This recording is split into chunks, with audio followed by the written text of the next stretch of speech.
বন্ধুরা, গত কয়েকদিন ধরে ফেসবুক, টুইটার আর ইউটিউবে এই হেডলাইনটা আপনারা নিশ্চয়ই দেখেছেন। ভারতের সীমানায় ঢুকে বড় এলাকা দখল করে নিল চীন।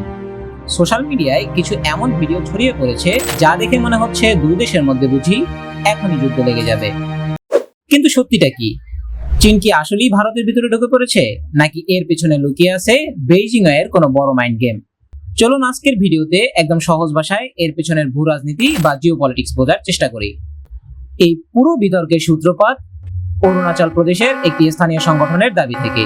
তাদের দাবি, গত কয়েক বছর চীন বর্ডারের উপরে তাদের ইনফ্রাস্ট্রাকচার বা অবকাঠামো অনেক বাড়িয়ে দিয়েছে। আর এই খবর ছড়াতেই পুরো উপমহাদেশে তোলপাড় শুরু হয়ে যায়। কিন্তু এখানে টুইস্ট হলো, ভারতীয় সেনাবাহিনী এবং বর্ডার সিকিউরিটি ফোর্স অফিসিয়ালি পরিষ্কার জানিয়ে দিয়েছে, নতুন করে চীনা সেনাদের অনুপ্রবেশ বা ক্যাম্প তৈরির খবর সম্পূর্ণ ভিত্তিহীন। শুধু তাই নয়, আন্তর্জাতিক ওপেন সোর্স স্যাটেলাইট অ্যানালিসিসও চীনের কোনো নতুন অগ্রাসনের প্রমাণ মেলেনি। তাহলে প্রশ্ন হচ্ছে, যদি স্যাটেলাইটও কিছু না পাওয়া যায়, তবে সোশ্যাল মিডিয়ায় এই ভিডিওগুলো কোথা থেকে এলো? আর কেনই বা এই আতঙ্ক ছড়ানো হচ্ছে? যারা আন্তর্জাতিক রাজনীতি ট্র্যাক করেন তারা জানেন, বিতর্কিত সীমান্তে নিজেদের সামরিক শক্তি প্রদর্শন করা চীনের অনেক পুরনো কৌশল।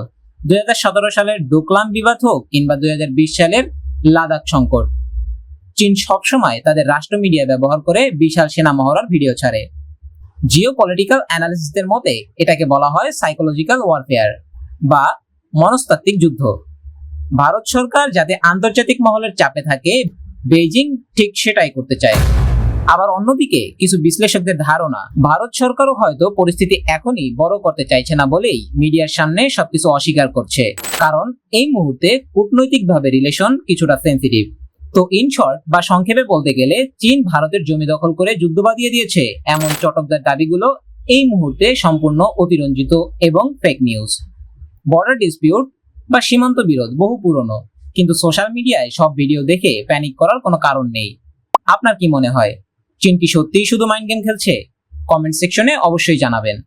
ভিডিওটি ইনফরমেটিভ মনে হলে শেয়ার করুন। দেখা হবে পরের ভিডিওতে।